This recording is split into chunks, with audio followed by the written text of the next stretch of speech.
Top 5 Most Advanced Russian Tanks Lost in Ukraine. Number 5. The T-72B3M is the most advanced variant of the T-72 tank, which has been in service since the 1970s and is the most numerous tank of the Russian forces. Compared to earlier T-72 models, the T-72B3M has several improvements, including a new smoothbore gun, improved fire control system, and new explosive reactive armor. However, the tank still has some notable flaws, such as relatively large gaps between ERA blocks, electronic and optical components that are a generation or two old.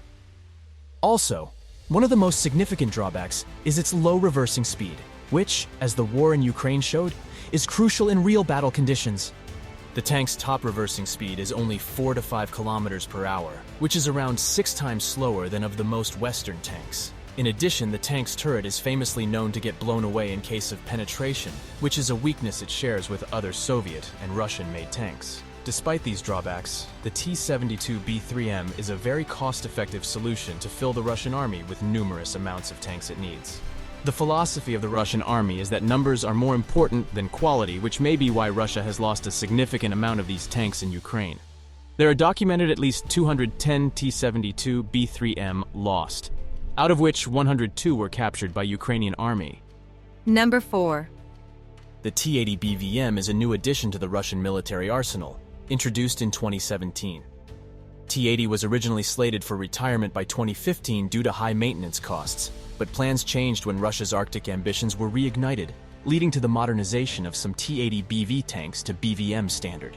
This became possible because the T-80's gas turbine engine outperformed other Russian tanks' diesel engines in Arctic conditions. T-80BVM has significant improvements over its Soviet and Russian predecessors, such as upgraded 125mm 2A46M4 gun, offering longer range and greater accuracy than its predecessor. The T-80BVM also has a new fire control system, improved protection with the relict explosive reactive armor system, and a modernized gas turbine engine producing 1,250 horsepower. However, it has some drawbacks, including an outdated cast turret with weak armor, lack of decent night vision capabilities for the driver, and low reversing speed. 74 of these tanks have been lost in Ukraine so far, and 32 of them now belong to Ukraine. Number 3. The T-80UM2 is a tank with a complicated history, potentially tied to a new generation tank project known as the Black Eagle. Some sources suggest that there is a significant overlap between the T-80UM2 and the Black Eagle, to the point where they may be one and the same. Built on an upgraded T-80U chassis, the T-80UM2 boasts a welded steel turret with advanced armor protection, including Cactus explosive reactive armor. In its ultimate form, the T-80UM2 also features the DROZ-2 active protection system, a hard kill system that uses radar to detect incoming anti-tank rockets and anti-tank missiles. It then automatically fires high explosive fragmentation munitions at them, with the aim of destroying or disabling them. It uses the same main armament as earlier T-80 tanks, but features an improved automatic loading system. The magazine was relocated from below the turret to the bustle, located at the back of the turret. This change was reportedly in response to survivability concerns raised during the war in Chechnya. For some unknown reasons, this prototype tank was given to Elite 4th Guards Tank Division for operation as a regular tank. What is known, however, is that the sole existing T-80UM2 was destroyed in Ukraine somewhere in March of 2022. Number 2. T90A Vladimir and its export version, T90S, are the most commercially successful main battle tanks on the global market, with over 2,000 tanks sold worldwide and contracts for at least 500 more. The T90A is a modernized version of the base T90 tank. Some people may refer to the T90 as the Vladimir, but in contrast to Stalin's era, when the best and most intimidating military hardware was named after the leader, such as the IS series of tanks called after Joseph Stalin, this tank is named in honor of its principal designer, Vladimir Potkin, not the infamous suspected war criminal, who is coincidentally also called Vladimir. The tank has a welded composite armor hull with built-in explosive reactive armor blocks, a modernized diesel engine developing 1,000 horsepower, and an improved fire control system with French Thales SA thermal imager. The tank has a self-entrenching blade that can dig itself a defensive emplacement. However, not everything about the T90 is so great.